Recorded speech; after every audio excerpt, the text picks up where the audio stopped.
Okay, video 4. So probably the last one. We'll see. Um, Left off last time with me talking about how I was starting to hang out with little brother instead of big bro, and they're actually both older than I am, just barely. The older brother's older than me by a few years, but the younger brother's older than me by about 2 years, I believe. But I start hanging out with him, and that sets in motion a pretty wild set of events. So I started hanging out with him, and the older brother and the younger brother, they've been having like a little spat over a table that got broke of his. So more or less, the younger brother starts hanging out with me, and I'm spending time with him, and the older brother's like not wanting to hang out because he's not really tight with his little brother at this time. And me and him start spending time together, and we're going over to my grandma's place because her, I guess this would be her in-law in a sense. It's her granddaughter's boyfriend, so it's kind of like an in-law. He had moved out of the basement, her with him, so the two of them are moving out, and their stuff's all kind of packed up a little bit, and we're just basically sleeping downstairs, kind of kicking on the floor. And what ends up happening, there's like so much story that goes along with this, but even though it might actually be kind of interesting to some people, I'll go ahead and just skip that part because there's just too much going on there. What ends up happening is while they're moving their stuff out, and we've had a couple of spats with them arguing because we're staying there, and they're trying to make sure we're not stealing stuff, and we're just telling them like, you know, we there's a story that goes along with it, but we drank like a couple of their sodas, so we had to kind of tell them like, all right, we drink some of your sodas, we can replace them if we have to. And he's kind of like, it's not that big a deal, it's just you got to make sure you're asking people before you're grabbing your shit. Fair enough, fair's all around. But what ends up happening is somewhere along the line, in between the period while they were taking stuff out and me and my buddy were kicking it out on the back patio, just sitting around. I think we were smoking cigarettes and just kind of hanging, or we were just hanging. We didn't have cigarettes. I really can't remember because there's so many. There's a long extended set of memories that go on with me and him. But as they're heading out, they're like taking a load, or they went somewhere else for a little bit.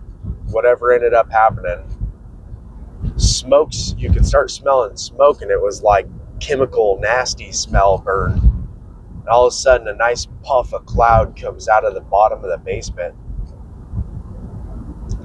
and we both kind of rush in, and my buddy, he rushes down, and we're covering our dogs. I think both of them were out back at the time, but we're like getting everything out of the house that we can, that we left downstairs. Then my grandma's upstairs was where her dogs were at. And so my buddy's like, kind of jumps upstairs real quick and inhales a bunch of smoke, trying to figure out where the dogs are, and just bails because it's kind of like he's worried he's going to go down on the smoke and everything. So as we realized later on, the basement had actually caught fire. And we're not 100% sure. Even the fire investigator didn't nail it down to any one thing. They assume it was a faulty wiring job that my grandma's boyfriend had done in the walls. That's kind of what they narrowed it down to, but they still weren't like 100% certain. There was some accusations hurled around too, because we had stored food in the microwave and there was a fork in there, but they showed that it was like it's obviously not the ignition source because everything inside of it's still good to go. The fire came to it, not from it. So they're like talking smack again because they're already just like all wound up and causing problems and shit. So they're all trying to blame us, only to find out that there's a good potential it was actually them smoking cigarettes downstairs that could have also been the ignition source too. But we don't know who did it. So it's not like we're throwing blame or shade. It just was a matter of like, hey, if you're going to be casting stones, just realize it's more likely that you could have caused this than we did. And it kind of settled everybody down, and it created a little bit of peacetime in a sense, because it was like, hey, the accuser's the one who's most likely culprit. But things are terrible because we're going through it at that time. It's like, oh fuck, grandma's house got burnt. Everybody's freaking out. There's chaos and hella emotions going on.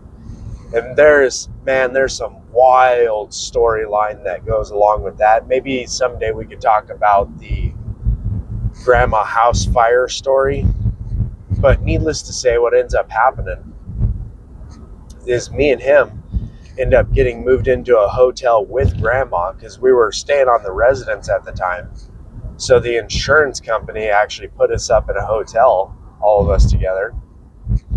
And him and I are kind of hanging out, kicking it with grandma each day and trying to leave from the hotel to help my dad do like repairs and fixes at grandma's house and upgrades, unfortunately, that were unnecessary, that were emotional.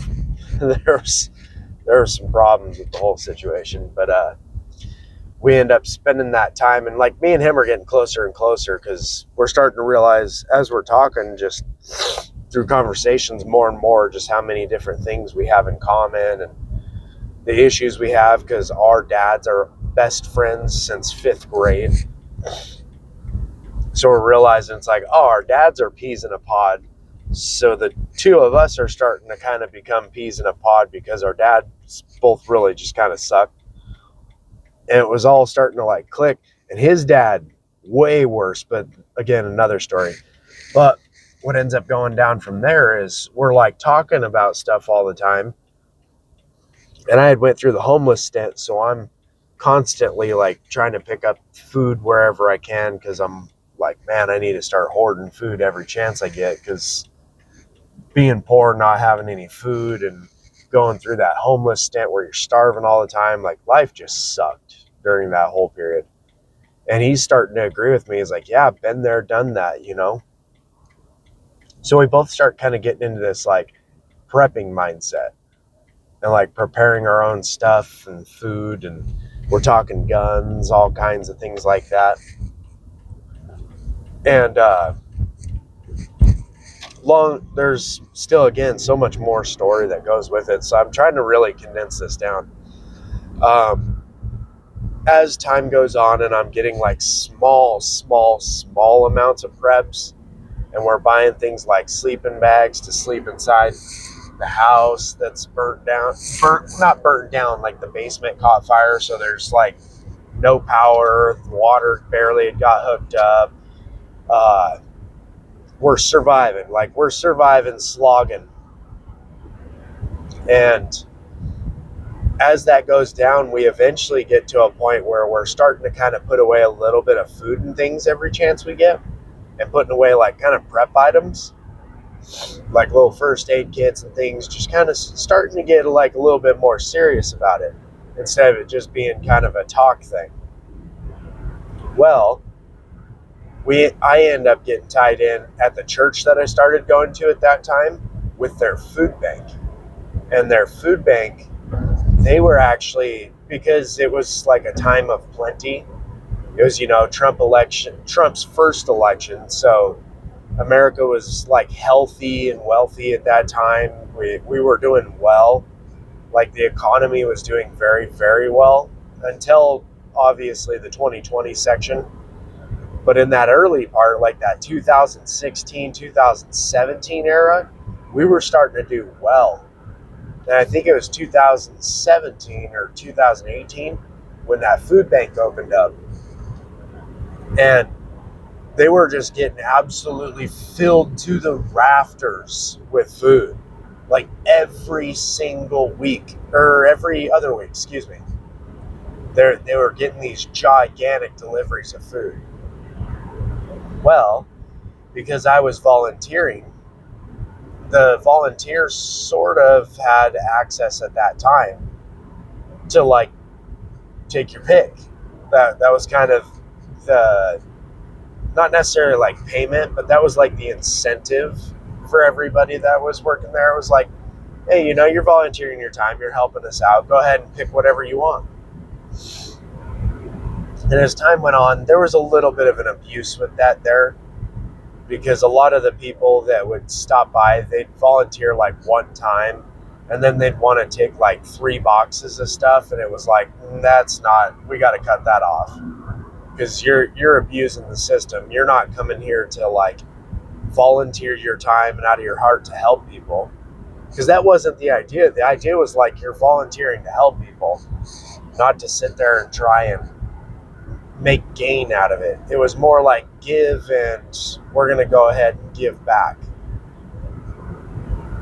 Well, I had started like amassing a collection of canned food, because there's just so much excess of canned food at that time. It's like, what are we going to do with 3 pallets of green beans and 3 or 4 pallets of all this canned food each? So we had a storage unit to start it off, and the Mormon church, the LDS church right down the road from us, actually donated one of our first biggest deliveries just so we could get going.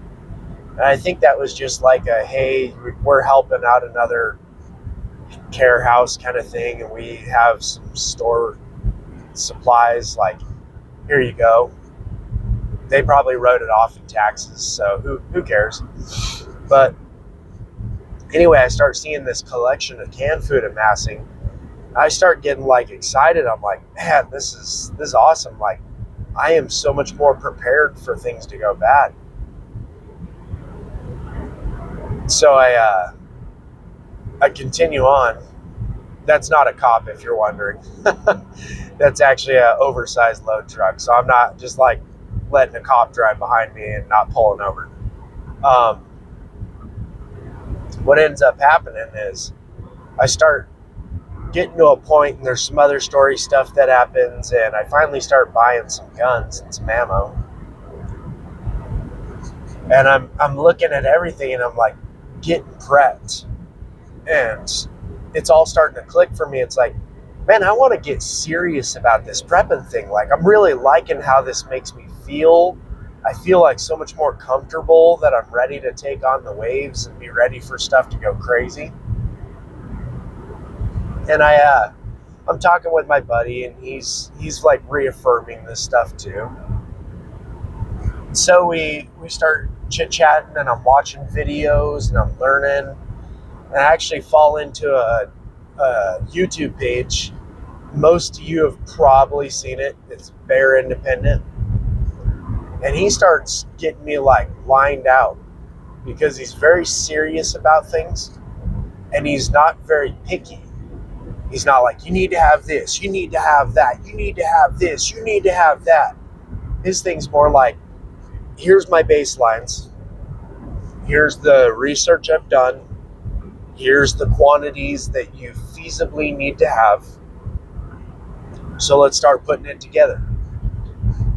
And he really corrected me out, because I started realizing what kind of stuff I needed.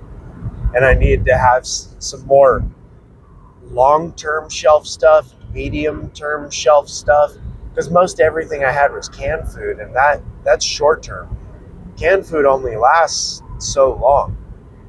You can get it a year or two past the expiration date and still be eating it, but I can tell you with 100% certainty, everything I've ever ate past 3 years of its expiration date tastes like shit. Tastes like shit.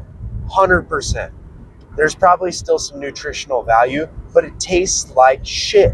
It is dissolving. It is mushy. The flavor has completely gone because the seasonings, you can't even tell they're there anymore. Like 3 years past the expiration date, just throw it out. Like, unless you are starving and there is no more food to get anywhere. If it's 3 years past its expiration date, give up on it. I shit you not, man. Give up on it. It's so disgusting. And I'm someone who can eat literally anything. You could talk to my wife about that, and she will tell you there is nothing I will not eat. 100%. It reminds me of that line in Rambo where it's like, he'll eat stuff and make a billy goat puke. I may not be that level, but I'll tell you, there's nothing I shy away from. I eat it all, man. And that stuff tastes like shit. I finished it every time, but still, it's just disgusting. But that's what started getting me into like that final, I want to be a prepper mindset. So it begins to answer that question, like, how did I become a prepper? Not just a guy who's got some stuff laying around. I bought a couple guns and there's some food, and I started getting serious, man. And I would never tell you guys everything I have or like how far we've gotten, but I'm going to tell you that anybody who knows me and they're in my inner circle, they are always shocked. Let's put it that way. And that's more information than I want to put out there, but I want to put validity to when I'm saying these things. I'm not just saying it to say it. I've actually done it. And I've gotten to a position where I'm treading carefully on how I can put stuff out there to teach other people without bringing a security risk to me. Because I don't want to have to fight people over my supplies. I don't want to. I mean, I'm more than ready to. And I will meet with force that exceeds what you've got. I'll tell you that. Whatever you think you're bringing, it's my homeland. I know things you don't know about the security of my place. If you think I'm a soft target, you are woefully mistaken. I have so many implements and security plans in place that I guarantee, even if you overtake me, everything you thought you would gain from overtaking me will be gone. Just want to put that out there. It will be scorched earth, my friend. You will lose it all. And I will still have more to go to. So if I can make a tactical retreat, everything you're picking through in the crumbs, I'll be back. And I'll be back before you're ready with overwhelming force once again. So, just to put that warning out there, because I really don't want to have to do anything. I don't want to have to fight you, man. I really don't. But in case you really think it's worth your time, trust me, it's not worth your time. So that aside, because that shit gets me frustrated, man. I talk with other people. Like, I got a good buddy of mine, he's an Army Ranger, and his mindset is, I'm just going to tactically take over other people's stockpiles. And that shit pisses me off, man. It's like, dude, the odds that you're probably just going to end up dying, like you're going to hit a conflict where eventually you're going to get clipped and you're going to bleed out and die. That's just high. Very, very, very high. Especially because you're not an insert team that's got tons and tons of stability behind you that can keep resupplying your ammunition and food. Like, you're one man. How many positions are you ready to assault to continue to have food? And there's just that mindset out there. And trust me, I used to be a lone wolf, so I always had that in the back of my mind, like, eventually I'm going to run out of supplies, so I need to take people down. And it's such a bad mindset. Not only is it disgusting morally, but just rationally, like it's unsustainable. You can't sustain that model. You can try your best to continue to sustain it, but at some point it's going to run out. Anyways, I'm getting off on a soapbox. Let's wrap this up, because this will be the final video. I don't need to keep belaboring the point. Let's summarize it all, right? So here's the summary. How did I become a prepper? I became a prepper by going through a hard life where I was without all kinds of things, all the necessities, the supplies. I was under the thumb of other people to try and get my food, my water, and it brought me to a position where I said, no more. I no longer want to be underneath someone else's thumb. I want to be the one with the thumb. So I started getting myself some supplies. I started learning practical knowledge. I don't have the right level of training. There's so much more training I need to do. It's just hard with time. And I need to set aside time. That's a whole nother talk and an argument and a fight. But I became a prepper because it's more than just a thought complex or like anxieties. It's just a lifestyle. And I wanted a lifestyle that was sustainable. I wanted a lifestyle that put me in a position where I was not weak and pathetic. I wanted a lifestyle of like, not abundance, but abundance. I wanted to have more than I needed so that I don't have to feel like I'm needy. That's how I end up becoming a prepper. And it took time. If you're starting off, don't just suddenly realize like, oh no, I'm nowhere near anyone else, and I'm unaware of like how I'm going to make it through any situation. Don't put that type of pressure on yourself. Do it the same way almost every other prepper out there did. It's a slog, man, just a little bit at a time and a little bit at a time. Allocate $1 or $2 here and there. Keep getting more and more supplies and focus on the food and the water. Food, water. Those are the two big ones, man. They require the most. And keep up in your game. There's videos out there, and I can make some too, about how to go about the food and the water side of things. But those are the two most important. The next is going to probably be your medicine. You need medicals. You need small boo-boos and everything else. And then you need everything you can get that you need. So if you're someone who needs prescriptions, you need to try and acquire a prescription, however.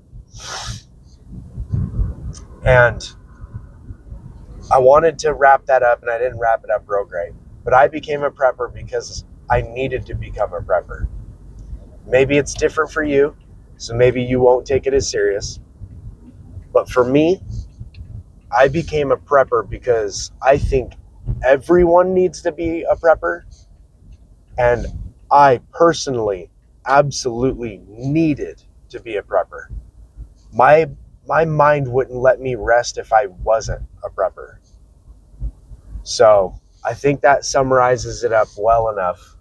And I think I've spent 4 videos just absolutely chatting your ear off to get something that was relatively simple, but I feel like I needed to give you the whole story and info. Otherwise, it just wouldn't really track with my mindset if you didn't understand a little bit of some of the things that I've been through to get me to this point. So if you've watched all the videos, you're a rock star, because I'm sure it's probably boring as hell for some people. For anyone that found it entertaining, then man, I got a gaggle of stories. I can keep slinging stories if you like story time. I've already told you in every other video, if you like the content or you just want to help me out, because I'm new and I'm just getting started at this. If you want to give me a hand and a boost, give me a subscribe, please. Like and comment if you want to help boost the videos. Do everything if you want to help. But even if not, thank you for watching.